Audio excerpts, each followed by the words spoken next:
America के राष्ट्रपति Donald Trump देखते रह गए और वहां की एक धर्म गुरु ने उन्हें उनकी नफरत पर आईना दिखा दिया। उन्होंने डोनाल्ड ट्रंप के चेहरे पर यह कह दिया कि अब आप राष्ट्रपति बन चुके हैं, मगर आपको लगाम लगाना पड़ेगा नफरत की सियासत पर। उन्होंने कहा कि जो जो अप्रवासी इस देश में काम कर रहे हैं सब अपराधी नहीं हैं। आप यहां रह रहे बच्चों के मन में असुरक्षा पैदा नहीं कर सकते। ये सब बिशप एडगर बुडे डोनाल्ड ट्रंप के चेहरे पर बोल रहे थे और उनका चेहरा धीरे धीरे उतर गया। मैं आपसे एक सवाल पूछना चाहता हूं दोस्तों, इस देश के अंदर यानी कि भारत में हमारे जो धर्म गुरु हैं वो अक्सर प्रधानमंत्री नरेंद्र मोदी को विष्णु का अवतार बताते हैं। मैं आपसे सवाल पूछना चाहता हूं, भारत के अंदर ऐसे कितने धर्म गुरु हैं जो सत्ता को आईना दिखाते हैं, जो अब मैं आपको दिखाने वाला हूं। मगर हां, मैं आपको यह भी बतला सकता हूं कि भारत के अंदर भी ऐसे ढेरों धर्म गुरु हैं जो नफरत की बात नहीं करते हैं, जो धर्म की बात करते हैं, जो सही मायने में धर्म की बात करते हैं, और मैं उनसे आपका परिचय कराऊंगा। मगर सबसे पहले दोस्तों, अमेरिका के अंदर एक धर्म गुरु जिनका नाम है बिशप एडगर बुडे। उन्होंने क्या कहा दोस्तों, आपके स्क्रीन पर। अधिकांश अप्रवासी अपराधी नहीं हैं, वे टैक्स देते हैं और अच्छे पड़ोसी हैं। क्या मैं आपसे हमारे समुदायों के उन लोगों पर दया करने के लिए कह सकती हूं जिनके बच्चों को डर है कि उनके माता पिता को उनसे छीन लिया जाएगा। सुनिए बिशप एडगर बुडे किस तरह से डोनाल्ड ट्रंप को आईना दिखाती हैं और डोनाल्ड ट्रंप का चेहरा उतर जाता है। देखिए। But the vast majority of immigrants are not criminals. They pay taxes and are good neighbors. They are faithful members of our churches and mosques, synagogues, wadara, and temples. I ask you to have mercy, Mr. President, on those in our communities whose children fear that their parents will be taken away, and that you help those who are fleeing war zones and persecution in their own lands to find compassion and welcome here. Our God teaches us that we are to be merciful to the stranger, for we were all once strangers in this land. आज Donald Trump के राष्ट्रपति बनने के बाद ढेरों चिंताएं जताई जा रही हैं। इंतजार कीजिए दोस्तों, क्योंकि कुछ देर बाद मैं आपको सुनाने वाला हूं सेनेटर बर्नी सैंडर्स के वो शब्द जो अमेरिका की जनता को चेतावनी है डोनाल्ड ट्रंप के पद पर आसीन होने के बाद। मगर बिशप एडगर बुडे, उन्होंने मानो महफिल लूट ली दोस्तों ट्रंप को आईना दिखाकर। जैसे कि आप देख सकते हैं उनका चेहरा किस तरह से बन गया था जब वो एक सामान्य सी बात उनसे कह रहे थे। और वो वहां नहीं रुकी, बाद में भी उन्होंने एक बयान दिया, और उनका बयान क्या था आपकी स्क्रीन पर। उन्होंने बताया कि दरअसल वो ऐसी बात क्यों कह रही थी। कल सुबह मेरी जिम्मेदारी राष्ट्र से एकता के लिए प्रार्थना करने की थी। एकता के लिए कुछ हद तक दया की आवश्यकता होती है। हमें सभी के साथ सम्मान के साथ व्यवहार करने की आवश्यकता है। मैं उस सोच का मुकाबला करने की कोशिश कर रही थी जो इतनी विभाजनकारी है, जिसमें वास्तविक लोगों को नुकसान पहुंचाया जा रहा है। कितनी खूबसूरत बात कही उन्होंने। उन्होंने कहा कि एकता का कोई फायदा नहीं है जब तक आपके अंदर दया ना हो। और यही बात मैं अक्सर अपने कार्यक्रमों में लगातार कहता रहता हूं कि जब हम भारत को एक रहने की बात करते हैं तो इस एकता के कोई मायने नहीं है जब हम अपने देश के नागरिकों पर अत्याचार करते रहें उनके धर्म के आधार पर। सबसे पहले सुनिए बिशप एडगर बुडे ने बाहर आकर क्या कहा। उन्होंने क्यों बतलाया कि मैं ट्रंप को क्यों आईना दिखला रही थी। सुनिए। My responsibility that morning, yesterday morning, was to reflect, to pray with the nation for unity. And as I was pondering what are the foundations of unity, I wanted to emphasize respecting the honor and dignity of every human being, basic honesty and humility. And then I also realized that that unity requires a certain degree of mercy and compassion and understanding. And so knowing that a lot of people, as I said, in our country right now are really scared, I wanted to take the opportunity in the context of that service for unity, to say we need to treat everyone with dignity, and we need to be merciful. And I was trying to counter the narrative that is so divisive and polarizing, and in which real people are being harmed. Okay. जैसे मैंने कहा दोस्तों, हमारे देश के अंदर जो हमारे स्वामी होते हैं, धर्मगुरु होते हैं, वो अक्सर एक पॉलिटिकल पार्टी का प्रोपेगेंडा का हिस्सा बन जाते हैं। इनमें से कुछ लोग प्रधानमंत्री नरेंद्र मोदी को विष्णु का अवतार बताते हैं, जबकि प्रधानमंत्री नरेंद्र मोदी के आचरण पर ढेरों सवाल हैं। और मैं ये नहीं कह रहा हूं दोस्तों कि सभी धर्मगुरु ऐसे हैं। कम से कम मैं आपके सामने 2 का नाम ला सकता हूं जिनका मैं निजी तौर पर प्रशंसक हूं, यही कहा जा सकता है उनके अंदाजे बयां का फैन हूं। स्वामी प्रेमानंद जी महाराज, इनका एक एक शब्द सुनिए दोस्तों। इनके मुंह से आप कभी नफरत नहीं सुनते हैं, कभी किसी के लिए अपशब्द नहीं सुनते हैं। ये बात करते हैं खरी खरी। और दूसरे स्वामी अविमुक्तेश्वरानंद जी, अभी जो कुंभ मेला हो रहा है, उन्होंने सवाल खड़ा किया है न्यूज के इस कार्यक्रम में। उन्होंने कहा इस वीआईपी घाट की क्या जरूरत है। उन्होंने सवाल पूछा कि भाई कुंभ में तो सब बराबर हैं, इस वीआईपी घाट की क्या जरूरत है। सीधा सवाल किया है उन्होंने सत्ताधीशों से, जो सत्ता पर बैठे हुए, और बात वहां नहीं रुकती है दोस्तों। उन्होंने एक इंटरव्यू में यह तक कहा, उनसे कहा गया कि भाई आप तो मौजूदा सत्ताधारी पार्टी के आलोचक हैं, उनके क्रिटिक हैं। उन्होंने कहा कि हम सबको क्रिटिक, हम सबको आलोचक बनना पड़ेगा, क्योंकि जब हम सरकार चुन लेते हैं तो हम बैठ नहीं सकते हैं। उसके बाद उस सरकार के हर काम की व्याख्या होगी, उस पर हमारी पैनी निगाह होनी चाहिए। सुनिए स्वामी अविमुक्तेश्वरानंद के खूबसूरत विचार। और कहीं ना कहीं स्वामी जी हो या फिर प्रेमानंद जी महाराज, ये लोग मुझे याद दिला रहे हैं उस साहस की, जिस साहस का परिचय बिशप एडगर बुडे ने ट्रंप के चेहरे पर दिया था। मगर पहले सुनिए स्वामी अविमुक्तेश्वरानंद ने जो लोग सत्ता पर बैठे हैं उनसे सवाल करने को क्या कहा। आप तो सरकार के क्रिटिक माने जाते हैं। नहीं, क्रिटिक नहीं है हम। सरकार, हर नागरिक को क्रिटिक होना पड़ेगा। सरकार जो है, आप जिसको जो आपको पसंद हो उसको सरकार में बनाइए, लेकिन बनाने के बाद क्रिटिक हो जाइए, क्योंकि आप अंधभक्त बने रहेंगे तो नहीं चलेगा। सरकार अच्छा करे प्रशंसा करिए, बुरा करे तो टोकिए, ये नियम है। तो जो भी काम कर रहा है, जैसे हम पीछे गाड़ी में बैठ जाते हैं, हमने चाबी दे दी ड्राइवर को कि बेटा आज से तुम ड्राइवर हो, गाड़ी का हिफाजत करना, चलाना। लेकिन जहाँ कहीं वो कट मारता है, हम बोलते हैं कि नहीं बोलते हैं? हमारा ही ड्राइवर है तो हम क्यों बोलते हैं उसको? चाबी दे देने के बाद क्यों बोलते हैं? क्वालिफाइड है, हमने नियुक्त किया है। उसी तरह से जैसे ड्राइवर को चाबी दे करके, नियुक्त करके, पीछे सीट में बैठ करके हम गाड़ी चलवाते हैं, वैसे ही सरकार है, हमने मत दे करके बनवा दिया। अब गड़बड़ करोगे तो टोकेंगे, रोकेंगे। ये नियम होना चाहिए, प्रत्येक नागरिक का नियम होना चाहिए, तब सरकारें सही चलती हैं। मैं आपसे एक सवाल पूछना चाहता हूं दोस्तों। ये तमाम बातें एक स्वामी जी कह रहे हैं, कायदे से ये अंदाजे बयां इस देश के पत्रकारों का होना चाहिए, मगर ऐसा नहीं है। बहरहाल हम बात डोनाल्ड ट्रंप की कर रहे हैं और उनके राष्ट्रपति बनने के बाद ढेरों सवाल खड़े हो रहे हैं। कल ही मैंने आपको एक कार्यक्रम में बताया था कि किस तरह से डोनाल्ड ट्रंप का राष्ट्रपति बनना भारत के सामरिक हितों के लिए घातक है। और बात वहां नहीं रुकती है, भारत के जो लोग इस वक्त अमेरिका में बसे हुए हैं उनके लिए भी घातक है। कैसे, मैं बताऊंगा। मगर आपकी स्क्रीन पर दोस्तों स्वतंत्र सेनेटर बर्नी सैंडर्स, हालांकि ये डेमोक्रेट पार्टी के करीबी बताए जाते हैं, मगर उन्होंने कुछ अहम सवाल किए हैं और वो एक एक सवाल मैं आपके सामने रखने वाला हूं।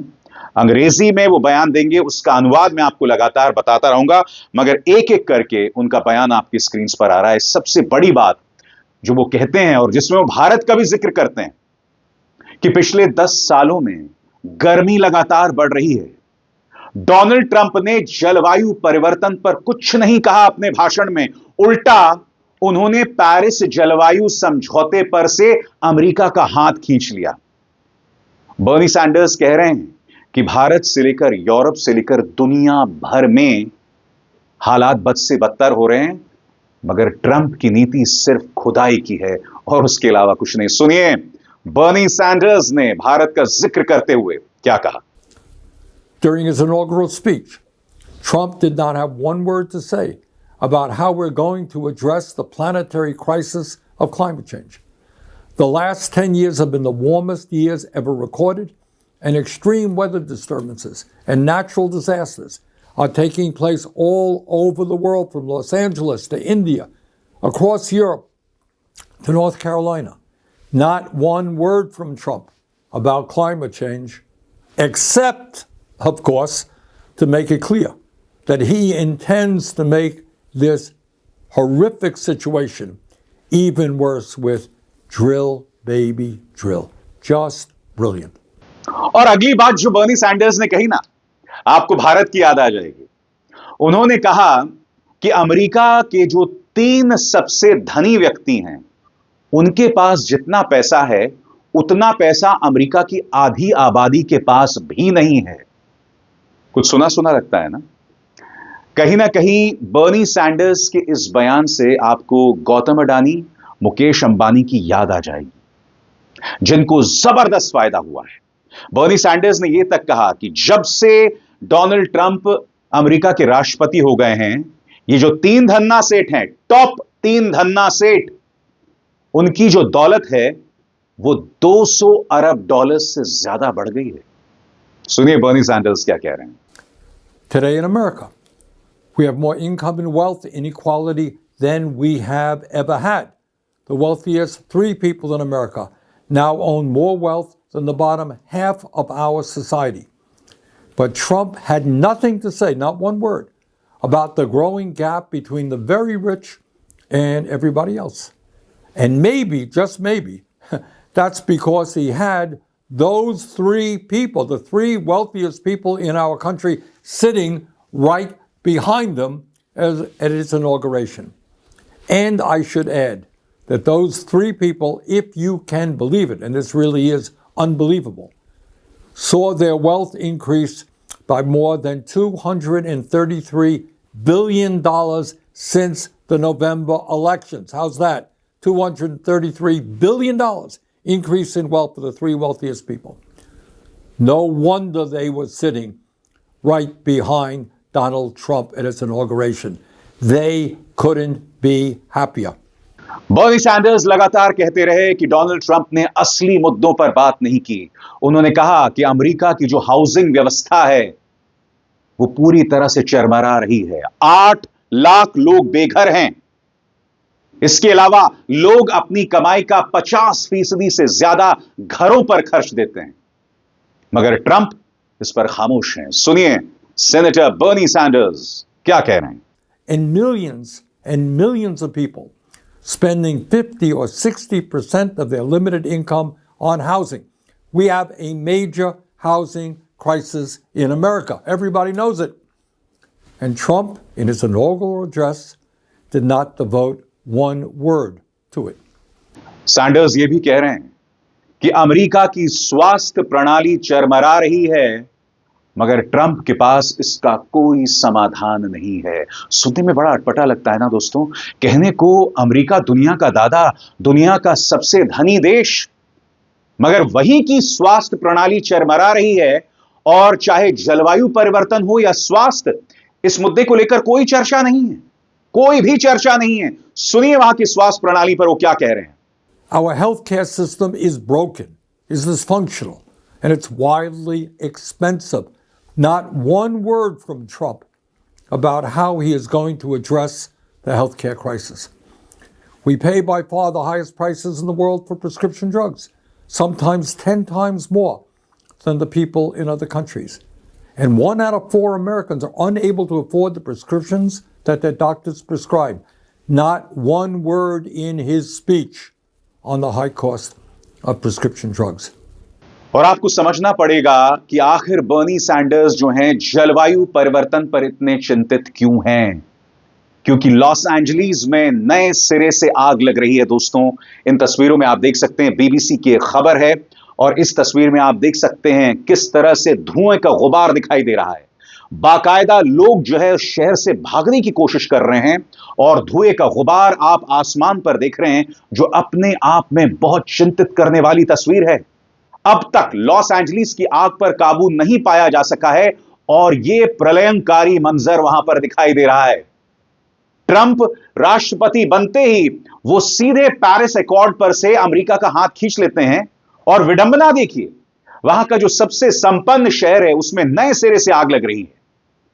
और मैं आपको बतलाना चाहता हूं ये जो नए सिरे से आग लगी है उस पर बीबीसी का क्या कहना है। लॉस एंजलिस काउंटी में तेजी से फैलने वाली एक नई जंगल की आग भड़क उठी है, जिससे हजारों लोगों को अपने जिंदगी की सबसे विनाशकारी आग से जूझ रहे क्षेत्र को खाली करने के लिए मजबूर होना पड़ा।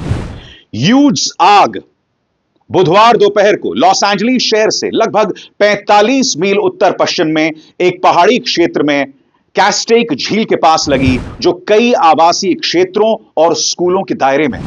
हवा और सूखी झाड़ियां एक तरह से ईंधन का काम कर रही, जिसके कारण नियंत्रण से बाहर हुई आग कई घंटों में 9,400 एकड़ से अधिक तक फैल गई।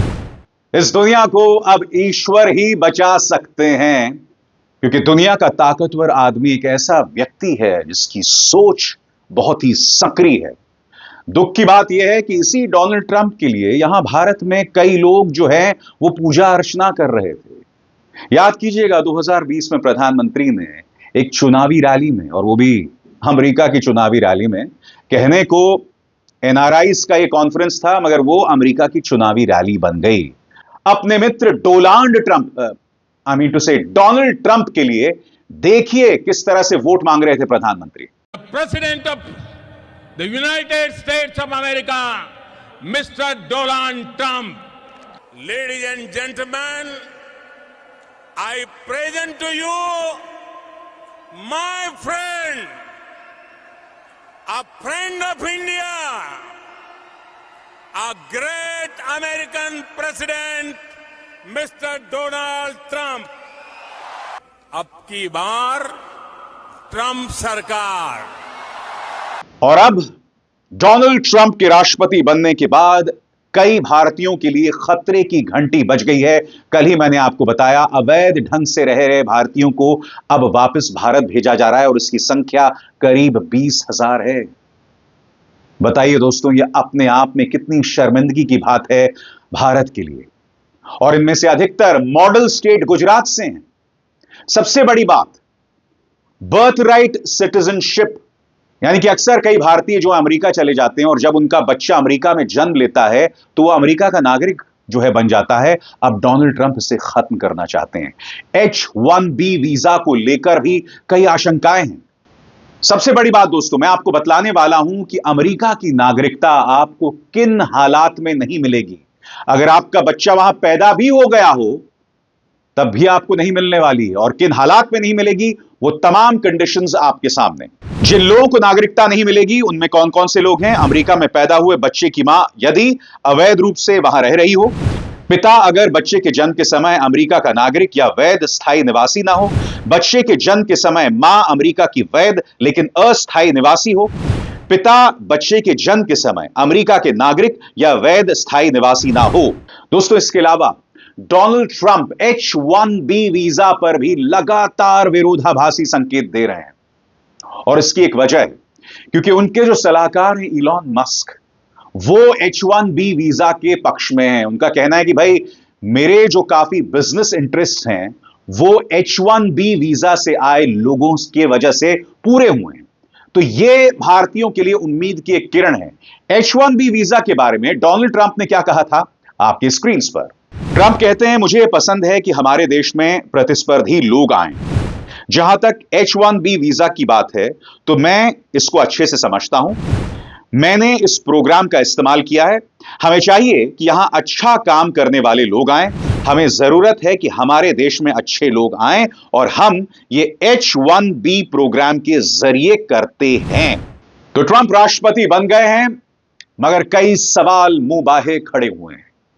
मगर आज की सबसे बड़ी खबर जो मैं दोहराना चाहूंगा कि वहां की एक धर्मगुरु, वहां की बिशप ने किस तरह से उन्हें आईना दिखाया और वो देखते रह गए। क्या आप ये कल्पना कर सकते हैं कि भारत के अंदर कोई धर्मगुरु भारतीय जनता पार्टी की नफरती सियासत पे इस तरह से प्रधानमंत्री को आईना दिखाए, अमित शाह को आईना दिखाए, योगी आदित्यनाथ को आईना दिखाए? क्या ऐसा कभी हो सकता है? मगर मैंने आपको बताया दोस्तों, स्वामी अविमुक्तेश्वरानंद एक अपवाद हैं। जो अक्सर सत्ता को आईना दिखाते रहते हैं मगर साथ ही कभी भी धर्म की राह नहीं छोड़ते हैं। तो भारत में उम्मीद है, मगर दिक्कत तब हो जाती है दोस्तों जब हमारे धर्मगुरु, जिन पर हमारा अथाह विश्वास है, वो हमारे सत्ताधीशों में विष्णु का अवतार ढूंढते रहते हैं।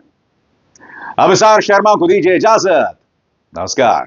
स्वतंत्र और आजाद पत्रकारिता का समर्थन कीजिए, सच में मेरा साथी बनिए। बहुत आसान है दोस्तों, इस ज्वाइन बटन को दबाइए और आपके सामने आएंगे ये 3 विकल्प, इनमें से एक चुनिए और सच के इस सफर में मेरा साथी बनिए।